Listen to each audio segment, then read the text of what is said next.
من الخناقات الحلوه برضو الخناقه بتاعت الشوبينج، اللي هو عارف الفرق بين السيكولوجيه بتاعت الراجل والست في اي حاجه، وده اللي غالبا معظم الستات والرجاله لازم يفهموه، ان في فرق في السرعه. يعني مش معنى ان دول تفكيرهم احسن او دول تفكيرهم اوحش، لا خالص.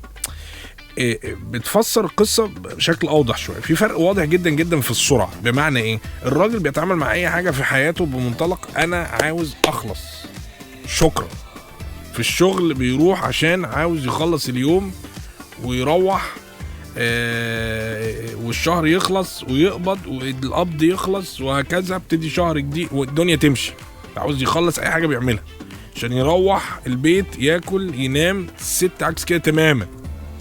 يعني الراجل كائن رايق، هو مستمتع بكل حاجه بيعملها، مش فارقه معاه.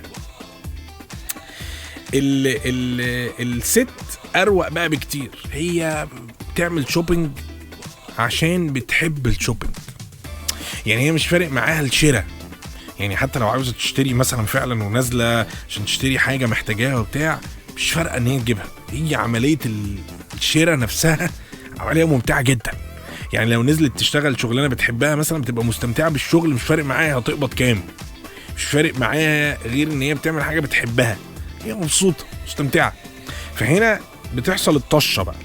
رغبه الراجل في ان هو عايز يخلص بتصدم الست اللي عندها رغبه في انها مبسوطه وعايزه تكمل شوبينج.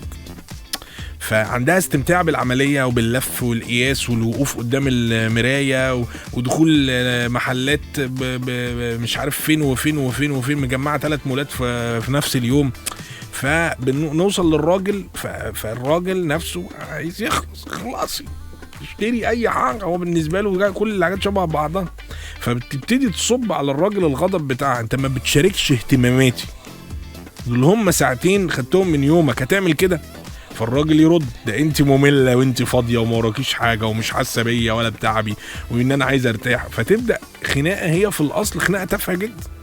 يعني خناقه نفسها مفيش خناقه، هو عايز يعمل يفسي دماغه، واحنا خارجين ايه اللي يخلينا نلف اللفلفه دي كلها؟ برغم ان هي عرضت عليه تحب ننزل نعمل شوبينج، قال لا يلا بينا واساعدك وابقى معاكي وبتاع. بس لان الموضوع بيكبر، فالموضوع وصل ان في دراسات بقت بتتعمل عشان تجيب الراجل في الموضوع وتمنع الخناقات دي. يعني بقت في محلات بتشتغل على ان ازاي نخلي الراجل يساعد الست في الشوبينج.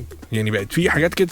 يعني في دراسة اتعملت ان الرجالة بيحرقوا كالوريز كتيرة جدا في عملية المشي اثناء الشوبينج، كأنهم راحوا الجيم ساعة مثلا. فدي اتعملت ليه؟ يعني ليه ده؟ عشان يقول لك يلا يا عم انزل مع الست اشتري. لان حتى لما تيجي مثلا تتكلم مع الناس اللي بتتكلم على الخطط التسويقيه وبتاع، فتلاقي الخطط التسويقيه كلها رايحه ان الست هي القوه الشرائيه، الست هي اللي بتشتري. فبالتالي احنا عايزين نشجع الراجل ينزل مع الست وهي بتشتري، لكن الراجل بالنسبه لنا ولا فارق معانا، يعني تمام مش فارقه. فهي من هنا بتحصل الخناقات اللي تافهه اللي بتكبر جدا.